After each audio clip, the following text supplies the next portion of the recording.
हमारे भारतीय जनता पार्टी के बहुत ही कर्मशील, संवेदनशील, जुझारू प्रदेश अध्यक्ष श्री स्वतंत्र देव सिंह जी, हमारे उत्तर प्रदेश के यशस्वी मुख्यमंत्री, हम सबके आदरणीय श्री योगी आदित्यनाथ जी, हमारे उत्तर प्रदेश के प्रभारी और पूर्व में भारत सरकार में मंत्री रहे ऐसे हमारे राधा मोहन सिंह जी, हमारे उप मुख्यमंत्री केशव प्रसाद मौर्य जी, दिनेश शर्मा जी, सुनील बंसल जी और यहाँ दिल्ली में मेरे साथ उपस्थित भारत सरकार में मंत्री श्रीमती स्मृति ईरानी जी, भाई महेंद्र नाथ पांडे जी, हमारे उत्तर प्रदेश से सांसद और राष्ट्रीय महामंत्री श्री अरुण सिंह जी,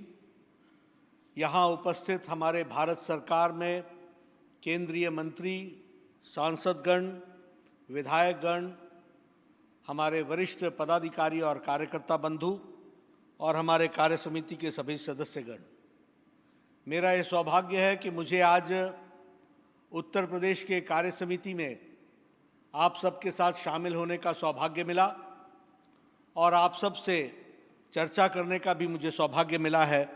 इसके लिए मैं प्रदेश कार्य समिति और प्रदेश अध्यक्ष को धन्यवाद देता हूं।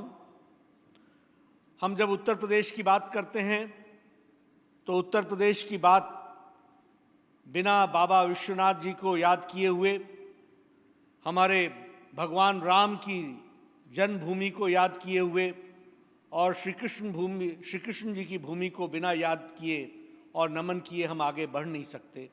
मैं अपनी ओर से इस पवित्र धरती को नमन करता हूँ।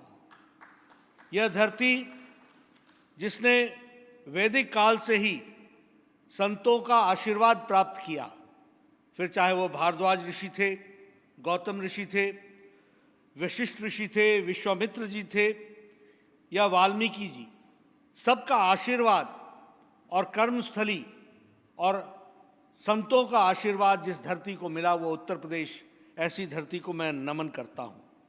अगर मैं इस धरती को याद करूँ तो शिवालिक रीजन को भी याद करता हूँ, विंध्याचल को भी याद करता हूँ और जो हमारी गैंजेटिक प्लेन्स हैं उनको भी याद करता हूँ। विविधता में उत्तर प्रदेश ने अपने आप को आगे बढ़ाया है, ऐसी धरती को मैं पुनः नमन करता हूँ। अगर हम सारनाथ की बात करें तो बुद्ध के प्रवचन की याद आती है। अगर हम बात करें काशी की, अगर हम बात करें अयोध्या की, मथुरा की, तो ये सभी हमारी सांस्कृतिक और हमारी आध्यात्मिक नगरियां रही हैं। इन सब को मैं नमन करता हूँ। और जब मैं काशी की बात करता हूँ तो स्पिरिचुअल कैपिटल ऑफ इंडिया, ऐसी धरती से जो प्रेरणा हम सबको मिलती है और नहीं सिर्फ देशवासियों को, दुनिया को भी लोगों को प्रेरणा मिलती है, ऐसी धरती को मैं नमन करता हूँ। मित्रों, अगर मैं राजनीतिक दृष्टि से बात करूं तो मुझे खुशी होती है कि आज राजनीतिक दृष्टि से उत्तर प्रदेश एक विकास के साथ आगे बढ़ने के लिए तत्पर है और एक मोमेंटम के साथ आगे बढ़ रहा है। यह परिस्थिति हम सबको मालूम है कि इस कारण से भी आई है कि जहां हमारे यशस्वी प्रधानमंत्री काशी से जो उद्गम स्थान राजनीति का बना है, उसने नहीं सिर्फ उत्तर प्रदेश बल्कि देश की राजनीति को परिवर्तित किया है। वह भी धरती है तो उत्तर प्रदेश की धरती है। और हमारे योगी आदित्यनाथ जी, मुख्यमंत्री जी, जिस तरीके से पूरी ताकत के साथ विकास के काम में जुटे हैं, वह उत्तर प्रदेश को नई दृष्टि, नई दिशा देते हुए आगे अग्रसर बढ़ रहा है। यह हम सब लोग जानते हैं। मित्रों, मैं कई बार कहता हूं, राजनीति को अगर समझना हो तो नुकसान क्या हुआ था जब तक वह पता ना हो और याद ना हो तो फायदे का पता नहीं चलता। अगर याद ना हो कि अंधकार क्या होता है तो उजाले की कीमत नहीं होती। आप याद कीजिए, यही उत्तर प्रदेश था। आज से कुछ साल पहले यह तुष्टीकरण की राजनीति से ग्रसित था। यह तुष्टीकरण की राजनीति के जाल में जकड़ा हुआ था। यही उत्तर प्रदेश अगर हम याद करेंगे तो जातीय आधार पर सत्ता को लेकर और सत्ता का दुरुपयोग करके किसी समाज के वर्ग को साथ देना और किसी समाज के वर्ग को प्रताड़ित करना, यह उत्तर प्रदेश का ऑर्डर ऑफ द डे हो चुका था। विकास नाम की चीज नहीं थी। जातिवाद, भाई भतीजावाद, भ्रष्टाचार, अनाचार, इसका अड्डा बना था तो उत्तर प्रदेश था।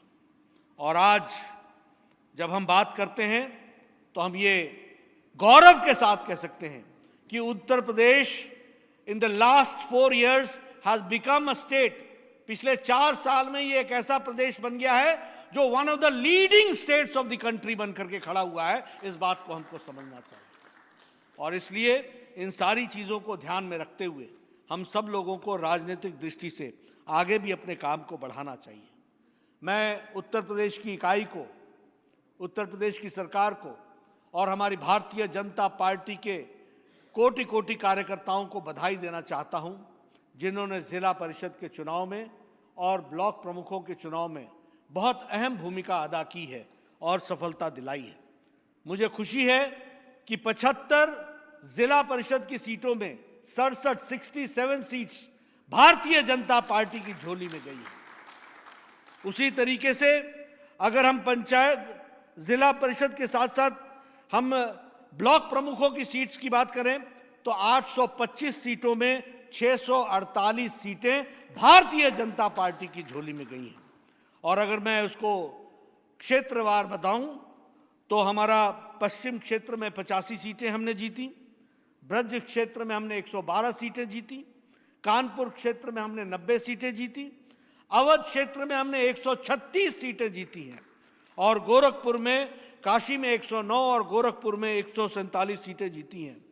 मैं अपनी ओर से, अपने साथियों की ओर से और भारतीय जनता पार्टी के कोटि कोटि कार्यकर्ताओं की तरफ से उत्तर प्रदेश के नेताओं को और कार्यकर्ताओं को बधाई देना चाहता हूं कि उन्होंने ये सफलता दिलाई है। और जिसे हम कहते हैं लोकल सेल्फ गवर्नमेंट, उसमें अपने आप का स्थान स्थापित करके एक नए तरीके से विकास में अपना योगदान किया है। इसके लिए मैं आप सबको बधाई देना चाहता हूं और यह भी बताना चाहता हूं कि सिरे से सपा हो बसपा हो, इनको उत्तर प्रदेश की जनता ने नकार दिया है।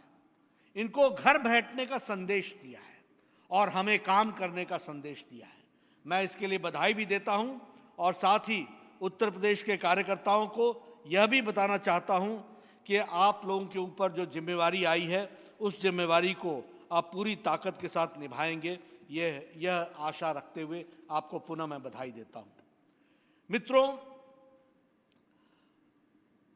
कोरोना की चर्चा पिछले 1 साल में जितनी हुई है दुनिया में, उतनी कहीं भी और कभी भी नहीं हुई थी।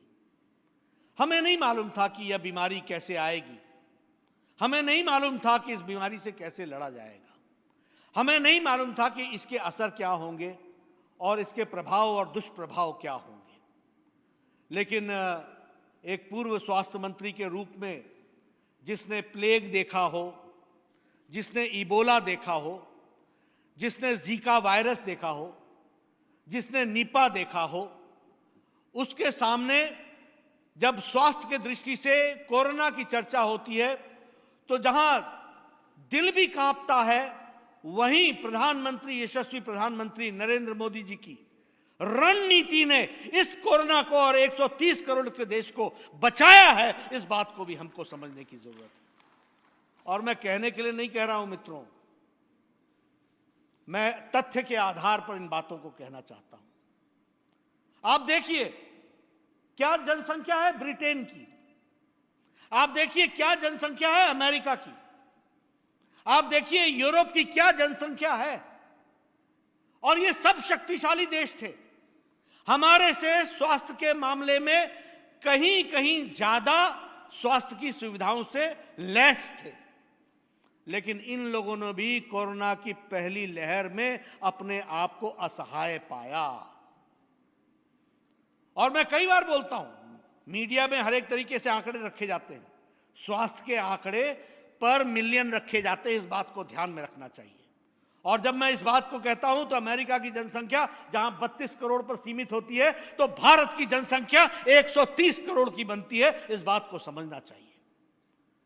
जहां छोटे देश स्पेन, इटली, जर्मनी, इन्होंने अपने आप को लाचार पाया, वहां भारत को समय पर लॉकडाउन लगा करके प्रधानमंत्री मोदी जी ने इस देश को कोरोना से लड़ने के लिए तैयार किया, इस बात को भी हमको समझना चाहिए।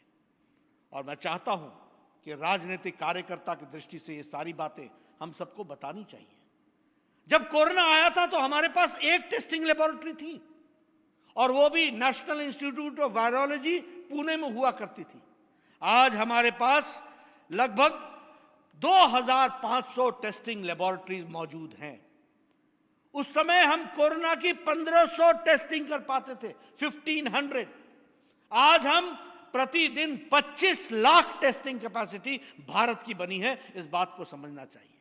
और ये मैं आंकड़े इसलिए बता रहा हूं कि कहां 1500 और कहां 25 लाख प्रतिदिन के हिसाब से हमारी टेस्टिंग कैपेसिटी बढ़ी है। आज हमारी आइसोलेशन बेड 14 लाख हो गए हैं। आज हमारी आईसीयू बेड्स लगभग 90,000 हो गए हैं। इन बातों को हमको समझना चाहिए। और जब मैं उत्तर प्रदेश की बात करता हूं तो मुझे खुशी होती है कि आप लोगों ने, योगी जी ने test, treat strategy, test, trace and treat strategy, यानी पहले टेस्ट करो, फिर ट्रेस करो और ट्रेस करके उनको ट्रीट करो, इस स्ट्रैटेजी को अडॉप्ट करते हुए आज हम कह सकते हैं कि आपने 5 करोड़ 70 लाख सैंपल्स की टेस्टिंग की है, जो अपने आप में रिकॉर्ड है, इस बात को समझना चाहिए। यह उत्तर प्रदेश ने किया है। अगर मैं टेस्टिंग कैपेसिटी पर डे की बात करूं तो 1,50,000 यानी 1.5 लाख टेस्टिंग आप प्रतिदिन कर रहे हैं एक स्टेट में, इस बात को हमको समझना चाहिए। लगभग 1260 टेस्टिंग आपने सेंटर्स बनाए हैं। उत्तर प्रदेश ने बहुत ही अच्छा काम किया है, उसके लिए भी मैं बधाई देना चाहता हूं। और मैं यहां यह भी बताना चाहता हूं कि उत्तर प्रदेश की प्रशंसा नहीं सिर्फ देश में हुई है। कल उत्तर प्रदेश की प्रशंसा और उत्तर प्रदेश के मुख्यमंत्री की प्रशंसा आदरणीय प्रधानमंत्री जी ने भी काशी में किस तरीके से उत्तर प्रदेश का काम हुआ है, इसके बारे में उन्होंने अपने वक्तव्य में रखा है, बताया है। लेकिन मैं तो ये भी कहूंगा कि जब उत्तर प्रदेश की प्रशंसा की बारी आती है तो हमारे ऑस्ट्रेलिया के क्रैग किली जो सांसद हैं, वह भी उत्तर प्रदेश की प्रशंसा करने में पीछे नहीं रहते, और वह भी उत्तर प्रदेश के मुख्यमंत्री योगी जी की प्रशंसा करते हैं। क्या कहते हैं? The Indian state of Uttar Pradesh, any chance they could loan us their chief minister Yogi Adityanath to release the ivermectin sort of mess our hopelessly incompetent state premiers have created। यानी अपने देश के प्रधानों को एक तरीके से प्रताड़ित करते हुए ये कहते हैं कि अगर उत्तर प्रदेश का मुख्यमंत्री हमें मिलता और वो इस बात को संभाल पाता तो बहुत ही अच्छा होता। ये बात उन्होंने कही है। यह क्या बताता है? यह बताता है कि दुनिया भी मान रही है। और मैं मित्रों हमेशा एक बात कहता हूं, भारत देश को कभी भी किसी देश के साथ कंपेयर मत करो। मैं जब इंटरनेशनल फोरम्स में जाता था तो मैं कहता था don't compare India with any country. कौन से कंट्री के क्या कंट्रीज हैं? किसी की जनसंख्या 15 लाख, किसी की जनसंख्या 20 लाख, किसी की जनसंख्या 1 करोड़, किसी की जनसंख्या 2 करोड़, किसी की जनसंख्या 3 करोड़, और हम 1.3 बिलियन पीपल, 130 करोड़ का देश। जब हम ये संख्या बताते हैं दुनिया को और हम ये कहते हैं कि आपके यहां जो भी कार्यक्रम चल रहे हैं उन कार्यक्रमों में तो हमारे उत्तर प्रदेश में कानपुर और इलाहाबाद और लखनऊ की जनसंख्या ही उनके बराबर हो जाती है, इस बात को समझना चाहिए। इसलिए मित्रों, हमारी व्यवस्था, हमारे तौर तरीके, हमारे काम करने के तरीके, और ये दुनिया को बताना चाहिए, उत्तर प्रदेश की जनता को भी बताना चाहिए कि जब हम कोई कार्यक्रम अपने हाथ में लेते हैं तो वह कार्यक्रम किस प्रकार के होते हैं, उसको हमको समझना चाहिए।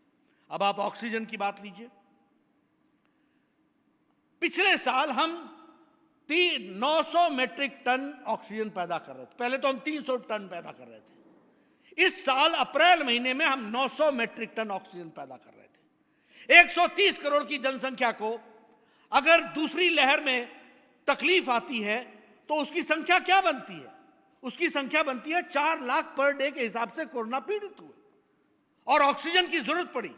लेकिन इस देश का कमाल देखिए कि प्रधानमंत्री मोदी जी ने एक हफ्ते के अंदर 900 मेट्रिक टन ऑक्सीजन को 9,446 मेट्रिक टन तक पहुंचा दिया। इस बात को समझना चाहिए, एक हफ्ते के अंदर। यह छोटी घटना नहीं है। मैं चाहता हूं मीडिया वाले इसको नोट करें, मेरे आंकड़ों को नोट करें और वो जानकारी हासिल करें कि जो मैं बोल रहा हूं वो तथ्य के आधार पर बोल रहा हूं कि नहीं बोल रहा हूं। यह छोटी घटना नहीं है। 900 मेट्रिक टन से 9,000 मेट्रिक टन तक पहुंचाना और एक हफ्ते के अंदर जल से, थल से, नभ से, तीनों रास्ते से ऑक्सीजन लोगों के, जनता के द्वार पर पहुंचाया गया। और यह तब पहुंचाया गया जब दिल्ली में बैठे हुए कुछ लोग राजनीति कर रहे थे। जिनको 400 मेट्रिक टन की जरूरत थी वो 900 की आवाज बना रहे थे और कोर्ट का दरवाजा खटखटा रहे थे। सारे विषय दूध का दूध, पानी का पानी होगा, इस बात को हमको ध्यान में रखना चाहिए। लेकिन आपको मालूम है भारत के वायुयान ने 1400 सॉर्टीज की हैं, 1400 उड़ानें भरी हैं सिर्फ ऑक्सीजन को पहुंचाने के लिए। आपको मालूम है कि हमारे शिप्स लगे हैं, आपको मालूम है कि ऑक्सीजन एक्सप्रेस चली है। और एक हफ्ते के अंदर आप बात करिए उन लोकोमोटिव ड्राइवर से, किस तरीके से उन्होंने बिना भोजन किए हुए, बिना खाना खाए हुए, बिना नींद लिए हुए अपने ऑक्सीजन एक्सप्रेस को अपने गंतव्य स्थान पर पहुंचा करके लोगों को ऑक्सीजन पहुंचाई है। यह हमको समझना चाहिए। यह भारत देश की ताकत है जिसको समझना चाहिए। फ्रॉम 900 टू 9,000 मेट्रिक टन, इस बात को हमको समझना चाहिए। उसी तरीके से अगर मैं ऑक्सीजन टैंकर्स की बात करूं, 1040 टैंकर्स थे, आज हमारे पास 1681 टैंकर्स हैं। उस समय हमारे ऑक्सीजन सिलेंडर्स 4 लाख थे, आज हमारे ऑक्सीजन सिलेंडर्स 11 लाख यूनिट्स हैं। और उसी तरीके से क्रायोजेनिक टैंक्स स्टोर करने की कैपेसिटी हमारी 900 टैंक्स की बनी है। इसको भी हमको समझना चाहिए। और मित्रों, मैं ये बताना चाहता हूं, प्रधानमंत्री पीएम केयर फंड से 1500 पीएसए प्लांट्स लग रहे हैं, 1500। और ये 1500 प्लांट्स आपके उत्तर प्रदेश के हर शहर में लग रहे हैं।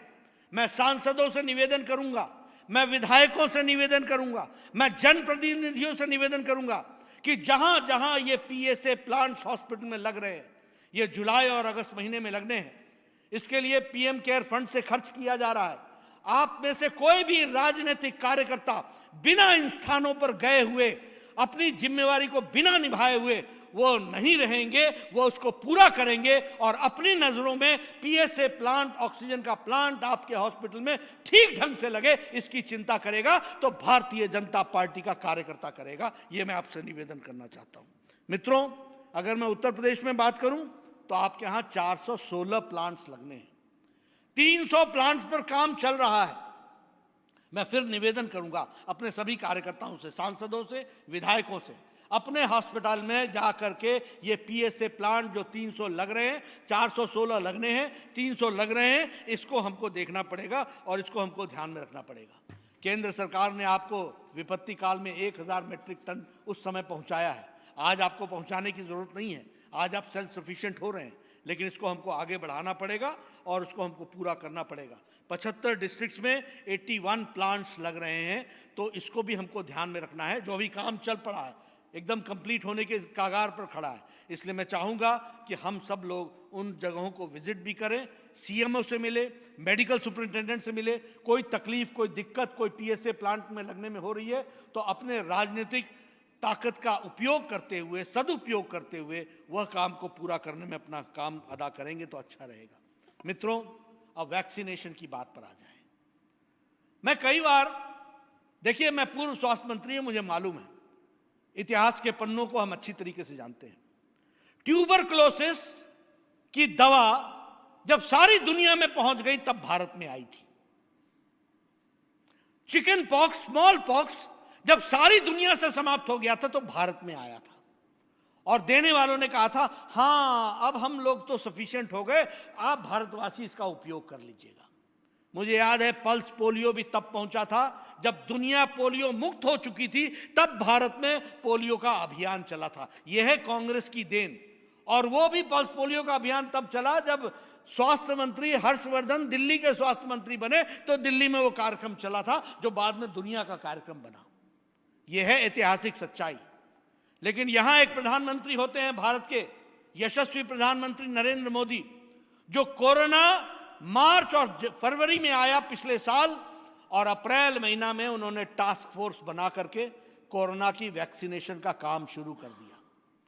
और पहली बार भारत 9 महीने में एक नहीं 2 कोरोना की वैक्सीन मोदी जी के नेतृत्व में तैयार होकर के खड़ी हुई। यह बात हमको ध्यान में रखना चाहिए। और उन्होंने वैक्सीन बनाई। लेकिन जहां वैक्सीन बनाई, उजाला दिया, नई उम्मीद भारत के 130 करोड़ की जनता को एक नया गौरव प्रदान किया, वहीं हमारे देश के कुछ नेता जिनकी बंद बुद्धि, मंद बुद्धि, छोटी बुद्धि क्या जवाब दे रही थी? वो कह रहे थे ये वैक्सीनेशन, ये we are not, we should not be treated as something like rats. हमें उस तरीके से नहीं ट्रीट करना चाहिए। We are not pygmies, we are not guinea pigs. ये शब्दावली नेताओं ने पैदा की। और यह भी कहा कि इसका 3rd ट्रायल नहीं हुआ है। यह भी कहा कि हमको मौत के साए में मत धकेलो। ये काम भारत के विपक्ष के नेताओं ने किया है। और आपके उत्तर प्रदेश के नेता ने तो इसको बीजेपी की वैक्सीन बता दी। यह दीगर बात है कि उनके पिताजी ने वो वैक्सीन लगाई और अपने पिताजी के लगाने के बाद बेटे राम भी तैयार हो गए। मित्रों, मैं एक बात कहना चाहता हूं। उन्होंने ऐसे वक्तव्य दे करके अपना स्तर बताया है, किसी और का स्तर नहीं बताया। इनके चश्मे और इनका फ्रेम कितना छोटा है कि एक प्रधानमंत्री भारत के उद्यमियों को प्रेरित करता है, भारत की पूरी ताकत लगाता है, आर्थिक रूप से पूरी ताकत देता है कि भारत अपना वैक्सीन बनाए, और 130 करोड़ की जनता के लिए जनवरी 16 को वैक्सीन का कार्यक्रम शुरू कर देता है। और एक तरफ एक नेता इसको बीजेपी की वैक्सीन बताता है। यह उन नेताओं के स्तर को प्रतिलक्षित करता है जिनकी इतनी छोटी सोच हो। वो उत्तर प्रदेश जैसे प्रदेश को संभालेंगे, जो उत्तर प्रदेश, जो देश को दिशा देने वाला प्रदेश है, उसके नेता बनने का मन में इच्छा पालते हैं। ऐसे लोगों को मुंह तोड़ जवाब उत्तर प्रदेश की जनता ने दिया है, आगे भी देगी। इस बात को हमको बताना चाहता हूं, मैं कहना चाहता हूं। मित्रों, वैक्सीनेशन का जहां तक सवाल है, आज हम 6 से 7 करोड़ वैक्सीनेशन बना रहे हैं। सितंबर महीने तक हम 40 करोड़ के आसपास वैक्सीनेशन बना लेंगे, और दिसंबर महीने तक हमारे सारे वैक्सीन मिला करके हम 135 करोड़ वैक्सीन तक हम पहुंच जाएंगे। और मैं इसका रोड मैप भी आपको बता देता हूं। कोविशील्ड दिसंबर महीने तक 50 करोड़ वैक्सीन बना लेगी, कोवैक्सीन 40 करोड़ वैक्सीन बना लेगी, कॉर्बेवैक्स ये 30 करोड़ बना लेगी, जाइडस कैडिला ये 5 करोड़ बना लेगी, और स्पुतनिक ये 10 करोड़ बना लेगी। कुल मिलाकर के 135 करोड़ वैक्सीन तैयार हो जाएगी। मेरा सभी कार्यकर्ताओं से निवेदन है, यह हमारी जिम्मेवारी है कि हम 130 करोड़ जनता में जिन लोगों की उम्र 18 साल से ऊपर है, उन सब लोगों के लिए यह वैक्सीन उनको मुहैया कराना और इसको मॉनिटर करना, उनको प्रेरित करना, यह हमारी जिम्मेवारी होगी। और मैं चाहूँगा कि आप सब लोग इस काम में जुटें। लोग पहली डोज लेने के बाद सेकंड डोज लें, इसकी भी हमको चिंता करनी पड़ेगी। और उत्तर प्रदेश के बारे में अगर मैं बात करूं तो 7.68 लाख डोज 21 जून को आपने पहले दिन ही आपने एडमिनिस्टर किया था। उसी तरीके से आपने लगभग 3 करोड़ 88 लाख डोजेज आपने ले लिए हैं, और 3 करोड़ में फर्स्ट डोज जो है वो 3 करोड़ 26 लाख है, और दूसरी डोज जो है वो 62 लाख है। मित्रों, यह भी हमको समझना पड़ेगा। हमारे कार्यकर्ताओं को यह काम है, यह जिम्मेवारी है कि जिन 3 करोड़ लोगों ने फर्स्ट डोज लिया है और सेकंड डोज अभी हम 62 लाख तक पहुंचे हैं, इसको 3 करोड़ से ऊपर बढ़ा करके ले जाना है। इसलिए उनको भी वैक्सीनेशन कराना है, इस बात को हमको देखना पड़ेगा। और हमारी जो है कि 10 लाख पीपल डेली, हम 10 लाख वैक्सीनेशन प्रतिदिन हम करेंगे, तो यह हमको जुलाई 31 तक पूरा करना है। इस काम के लिए हमको पूरी कोशिश करनी पड़ेगी, ये मैं आपसे निवेदन करना चाहता हूँ। और इसका जो आपके बीजेपी वैक्सीन कहा गया, इसका मुंह तोड़ जवाब आप उत्तर प्रदेश के एक 18 साल के बच्चे से ऊपर के लोगों को वैक्सीनेशन लगा करके इसका मुंह तोड़ जवाब देंगे, ये मैं आपसे आशा भी करता हूँ। और ये मैं पार्टी के कार्यकर्ताओं को एक कार्यक्रम के रूप में इसको निभाने की बात भी कहना चाहता हूँ।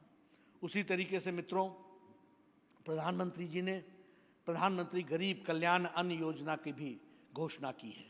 पिछले साल लगभग मार्च महीने से लेकर के छठ और दिवाली तक 5 किलो गेहूं या 5 किलो चावल और 1 किलो दाल ये देने का निर्णय किया था। इस वर्ष भी अप्रैल महीने से लेकर दिवाली तक 5 किलो गेहूं या 5 किलो चावल और 1 किलो दाल ये देने का हमने निर्णय किया है, प्रधानमंत्री जी ने निर्णय किया है। मैं चाहूँगा कि भारतीय जनता पार्टी का एक कार्यकर्ता इसको अपना कार्यक्रम बनाए। मैं चाहूँगा कि आप लोगों ने जो फर्स्ट स्टेट बने हैं, 1 ration card 1 nation 1 ration card, उसके तहत लोगों को यह सुविधा अंतिम व्यक्ति तक पहुंच सके, इस बात को भी आप पूरा का पूरा करेंगे, ऐसा मुझे पूरा विश्वास है। इसलिए मैं स्वतंत्र देव जी से निवेदन करूंगा, मैं सुनील बंसल जी से निवेदन करूंगा, मैं राधा मोहन जी से निवेदन करूंगा कि उनके देख रेख में उत्तर प्रदेश का एक कार्यकर्ता प्रधानमंत्री गरीब कल्याण अन्न योजना के तहत अंतिम व्यक्ति को ये राशन पहुंचे, इसकी हमको चिंता करनी पड़ेगी और इस काम को अपने साथ आत्मसात करना पड़ेगा, यह मैं आपसे निवेदन करना चाहता हूं। मुझे खुशी है कि लगभग 4,41,576 मेट्रिक टन ये गेहूं आपने पिछले महीने उठाया है और 2,94,384 मेट्रिक टन आपने चावल उठाया है, जो उत्तर प्रदेश में डिस्ट्रीब्यूट हुआ है। इस डिस्ट्रीब्यूशन में भारतीय जनता पार्टी का एक कार्यकर्ता जुट करके लगे और गरीब लोगों तक यह राशन सही ढंग से पहुंच रहा है कि नहीं पहुंच रहा है, इसकी हमको चिंता करनी पड़ेगी। यह हम करेंगे तो अच्छा रहेगा।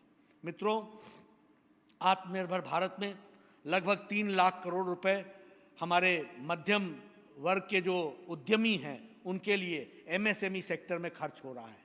लगभग 1 लाख करोड़ खर्च हो चुका है और 1,10,000 करोड़ खर्च हो चुका है।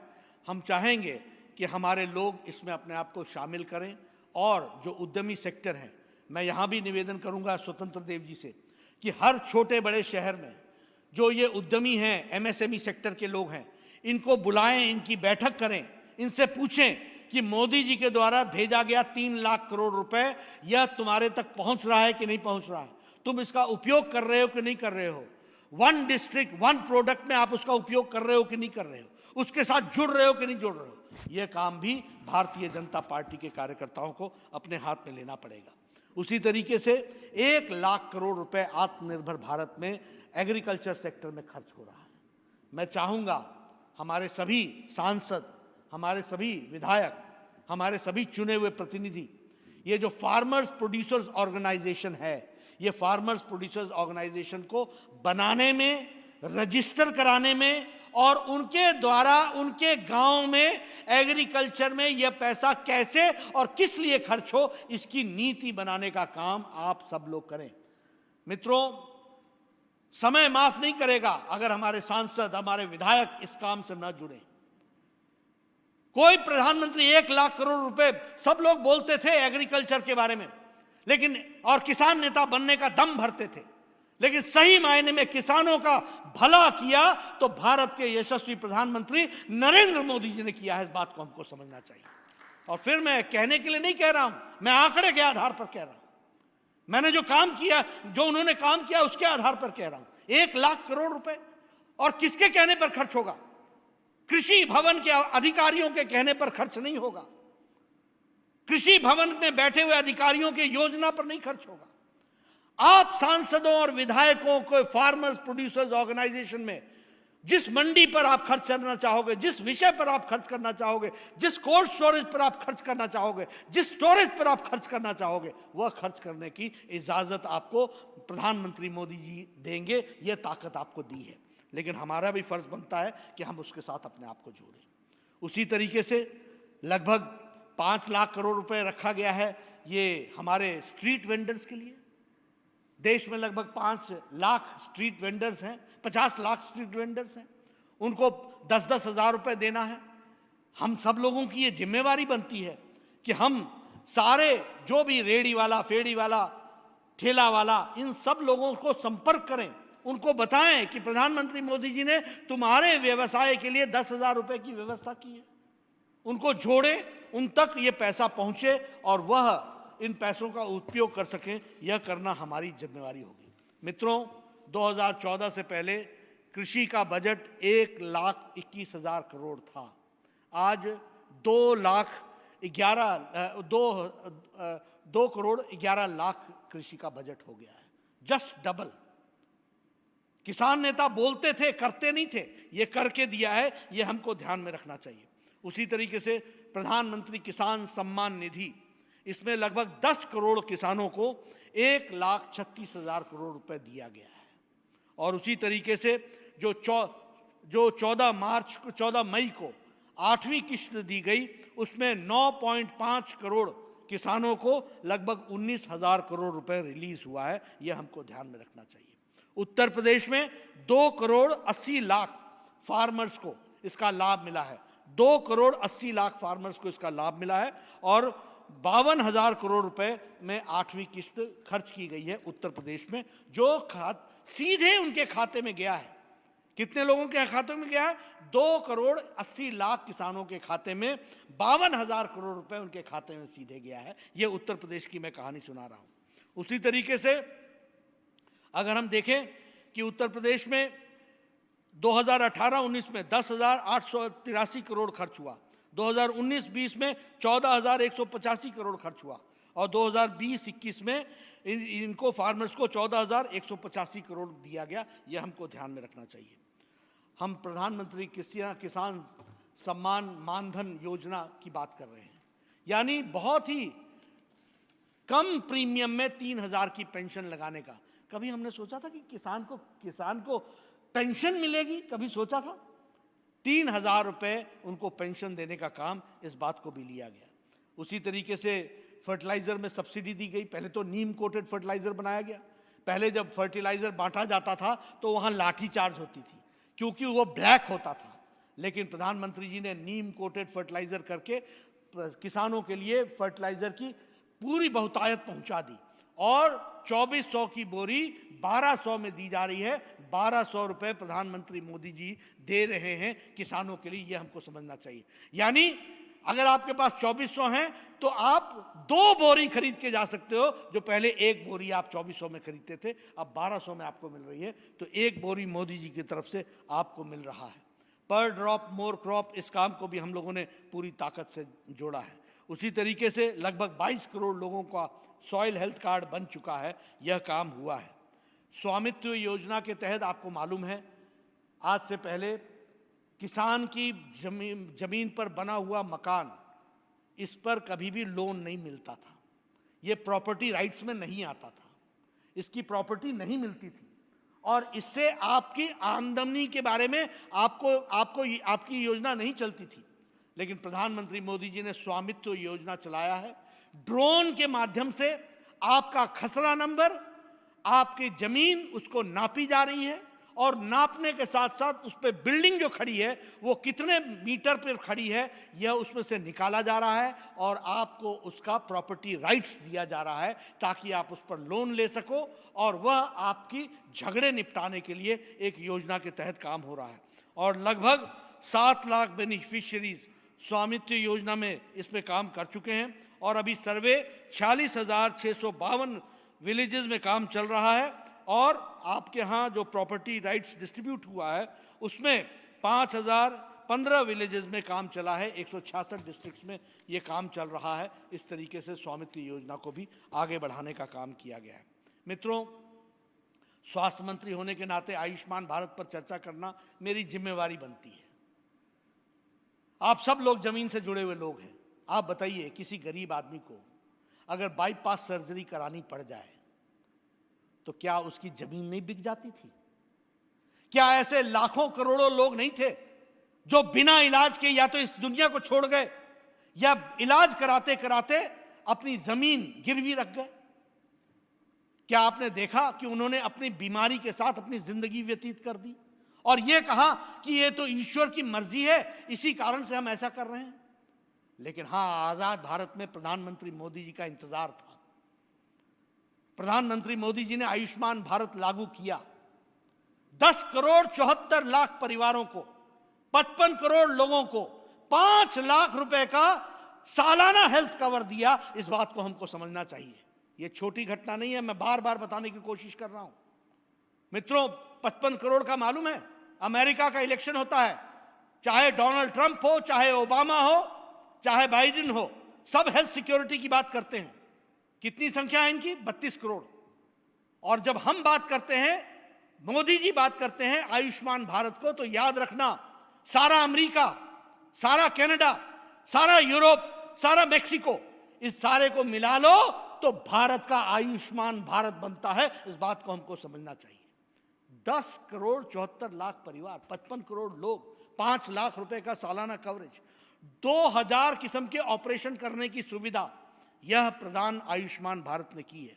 और आपको जानकर के खुशी होगी कि इसका लाभ 1 करोड़ 80 लाख लोगों ने अभी तक उठा लिया है। और भारत सरकार ने, मोदी जी ने इस पर 23,000 करोड़ रुपए खर्च कर दिए हैं। उत्तर प्रदेश की बात करें तो 1 करोड़ 18 लाख लोग इसके बेनिफिशियरी हैं। 1 करोड़ 18 लाख। और ये कौन है 1 करोड़ 18 लाख? रेडी वाला, फेड़ी वाला, रिक्शा वाला, ठेला वाला, auto rickshaw driver, maid servant, जो घर में काम करती है महिला, ये हमारे रैग पिकर्स जो कूड़े में से प्लास्टिक इकट्ठा करते हैं, ऐसे गरीब लोग, इनको 5 लाख रुपए का हेल्थ कवरेज दिया है। और उत्तर प्रदेश में इनकी संख्या 1 करोड़ 18 लाख है। और आपको जानकर के खुशी होगी कि 7 लाख लोगों पर यह पैसा खर्च हो चुका है और 735 करोड़ रुपए इस पर उत्तर प्रदेश में खर्च हो चुके हैं। इसके साथ साथ जो आपने अपने यहाँ पर आरोग्य अभियान चलाया, मुख्यमंत्री जन आरोग्य अभियान चलाया, वो अलग है, योगी जी ने चलाया है, जिसके तहत वो गरीब लोगों को ये सुविधा पहुंचा रहे हैं। मित्रों, ये सारी बातें मैं इसलिए कह रहा हूं कि आप इसका अंदाजा लगाओ, अगर हम ना होते तो क्या होता, अगर बीजेपी नहीं होती तो क्या होता, अगर प्रधानमंत्री मोदी जी नहीं होते तो क्या होता, और क्या हाल होता भारत का, क्या स्थिति थी। और ये मैं आपसे सिर्फ 7 साल पहले की कहानी सुना रहा हूं। आज ये सारा डिजिटल है। आयुष्मान भारत में 1 पैसा भी मरीज को नहीं मिलता है, सीधा उस अस्पताल को जाता है जहां उसका ऑपरेशन हुआ है। अगर मैं वैक्सीनेशन की बात करूं तो it is the largest and the fastest vaccination programme जो आज चल रहा है। It is the largest and the fastest. America को पिछाड़ दिया। यूरोप का कोई देश नहीं बचा जो भारत के सामने टिक सके वैक्सीनेशन में। और अगर मैं इसको हेल्थ का प्रोग्राम कहूं तो this is the world's largest health coverage programme.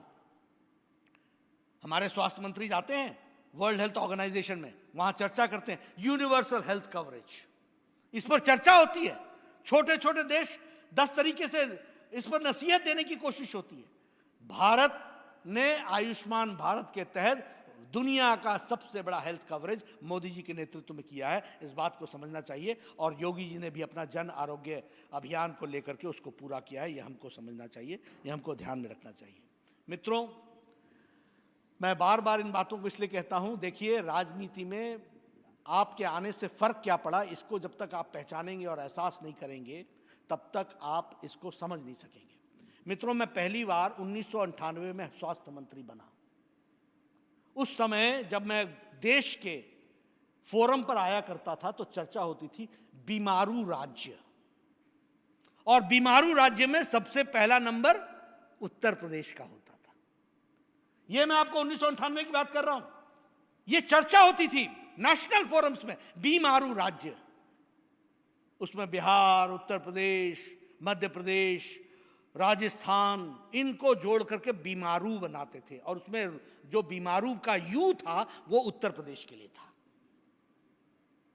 ये हमने देखा है, सुना है। आज जब मैं आपके साथ चर्चा करता हूं तो मुझे खुशी होती है ये बताते हुए कि आपका जो बजट था, जो 2 लाख करोड़ रुपए 2014 में था, वो आज बढ़ करके 5.5 लाख करोड़ हो गया है। यह परिवर्तन आया है पिछले 4 साल के अंदर। आपका जो वैट का कलेक्शन था वो 49,000 करोड़ था, आज वो बढ़ करके 12,000 करोड़ रुपए हो गया है। 49,000 करोड़ से बढ़ करके 12,000 करोड़ रुपीज हो गया है। उसी वैट का 49,000 करोड़ हो गया, 12,000 से बढ़ करके, सॉरी। उसी तरीके से जीडीपी में आपका योगदान 10.90 लाख करोड़ था, आज आपका जीडीपी में योगदान 21.73 लाख करोड़ हो गया है। आप Uttar Pradesh ease of doing business में दूसरे रैंक पर आज उत्तर प्रदेश खड़ा हो गया है, दूसरे रैंक पर। यह उत्तर प्रदेश जहां माफिया, गुंडागर्दी, जातिवाद के दंगे, हर एक तरीके के दंगे, इसके लिए उत्तर प्रदेश जाना जाता था, बीमारू का यू था, वह आज ईज ऑफ डूइंग बिजनेस में सेकंड रैंक पर आकर के खड़ा हो गया है। उसी तरीके से आपकी per capita income per year जो 2014-15 में 47,116 थी, वह बढ़कर के 94,495 हो गई है। मैं चाहूंगा कि मीडिया वाले मेरे आंकड़े नोट कर लें, चर्चा करें। हम आंकड़ों के आधार पर चर्चा करते हैं, हवा में बात नहीं करते। ये पर कैपिटा इनकम आज आपकी 47,116 से बढ़कर 94,495 पर प्रति साल हो गई है। उसी तरीके से एम्प्लॉयमेंट 4 लाख से बढ़कर के 4 लाख लोगों को गवर्नमेंट ने 4,19,000 लोगों को एम्प्लॉयमेंट दिया है। 90,000 यूथ को अभी एम्प्लॉयमेंट अगले 4 महीने में दिया जाएगा, इसकी योजना बनी है। मित्रों, 4 साल के अंदर एक भी दंगे नहीं हुए। 4 years, not even a single दंगा। आपको मालूम है, उत्तर प्रदेश का बच्चा पैदा होता था तो वो एक ही शब्द जानता था, कर्फ्यू। आज कर्फ्यू लग गया, आज यहां लग गया, आज वहां लग गया, आज वहां लग गया, यहां लग गया। इन सब चीजों से मुक्ति दिलाई है तो उत्तर प्रदेश में 4 साल में एक भी दंगे नहीं हुए। मुजफ्फरपुर का दंगा आपको याद है, आपको अन्य दंगे याद हैं। ये राजनीति के जो पॉलिटिकल टूरिस्ट हैं, यह पॉलिटिक्स को भी टूरिज्म की तरह ही लेते हैं। जब मेरा मौसम आएगा तो मेरी रहेगी, जब तुम्हारा मौसम आएगा तो तुम्हारी रहेगी। ये सेवा के लिए नहीं आते हैं। इसलिए तथ्यों के आधार पर हम चर्चा करना चाहते हैं। उत्तर प्रदेश, बदलता उत्तर प्रदेश किस तरीके से खड़ा हुआ है, उस बात को हमको समझना चाहिए। आज एक्सप्रेस हाईवे का काम चल रहा है, Purvanchal express highway, Bundelkhand express highway, Ganga express highway, Gorakhpur link express highway, Ballia link express highway, सब पर काम चल रहा है। कभी सोचा था एक्सप्रेस वे और उत्तर प्रदेश, ये एक्सप्रेस और उत्तर प्रदेश ये कहीं मेल खाते थे? आज आप विकास की एक नई कहानी लगाते हुए आप एक छलांग लगा रहे हैं। रोड कनेक्टिविटी और एयरपोर्ट में भी आप आगे बढ़ रहे हैं। लोगों की आकांक्षाएं बढ़ी हैं, उस एयर कनेक्टिविटी के लिए पूरी ताकत से काम हो रहा है। इसके लिए मैं उत्तर प्रदेश की सरकार को, योगी आदित्यनाथ जी को बधाई भी देता हूं, और उत्तर प्रदेश की जो तस्वीर बदली है उसके लिए भी मैं बधाई देना चाहता हूं। फिल्म सिटी का काम नोएडा में अच्छी तरीके से चल रहा है। उसी तरीके से आपदा को अवसर में बदलने में उत्तर प्रदेश की सरकार ने बखूबी एक प्रमुख भूमिका निभाई है, और इन्वेस्टमेंट डेस्टिनेशन बन गया है उत्तर प्रदेश। ये एमर्ज कर रहा है one of the leading investment destination. इस बात को हमको समझना चाहिए, इसको हमको जानना चाहिए। मेक इन इंडिया में ये अपने आप में एक अच्छा काम कर रहा है। 1 डिस्ट्रिक्ट 1 प्रोडक्ट, इसमें भी बहुत अच्छा काम किया है। अभी मुख्यमंत्री सामूहिक विवाह योजना, इसके तहत सामाजिक कार्य बहुत अच्छे तरीके से किए गए हैं। बहुत से एमएसएमई के लिए स्कीम्स को आगे बढ़ाने का काम किया है। लगभग 2,000 करोड़ रुपए 56,754 एंटरप्रेन्योर्स को आपने दिया है, और उसी तरीके से हर स्कीम के माध्यम से उत्तर प्रदेश को आपने विकास की ओर बढ़ाने का काम किया है। मैं जहां उत्तर प्रदेश की सरकार को बधाई देता हूं, साधुवाद देता हूं, योगी आदित्यनाथ जी और उनके सारे मंत्रिपरिषद के सदस्यों को बधाई देता हूं कि आपने उत्तर प्रदेश की तस्वीर और तकदीर बदलने में कोई कसर नहीं छोड़ी है। 4 साल का वक्फा, 4 साल की अवधि बहुत छोटी होती है। जो लोग प्रशासन में रहते हैं उनको मालूम है कि 4 साल में क्या परिवर्तन आ सकता है, लेकिन आपने ये परिवर्तन करके दिखाया है। इसके लिए मैं योगी सरकार को, योगी जी को बधाई देता हूं, उनके मंत्रिमंडल को बधाई देता हूं जिन्होंने इस काम को किया है और इसको बखूबी निभाया है। मित्रों, पार्टी के कार्यकर्ता के रूप में हमारी ये जिम्मेवारी है कि जो काम जिस तन्मयता के साथ हमारे नेता कर रहे हैं उसको जमीन तक पहुंचाने का काम हम भारतीय जनता पार्टी के कार्यकर्ताओं का है।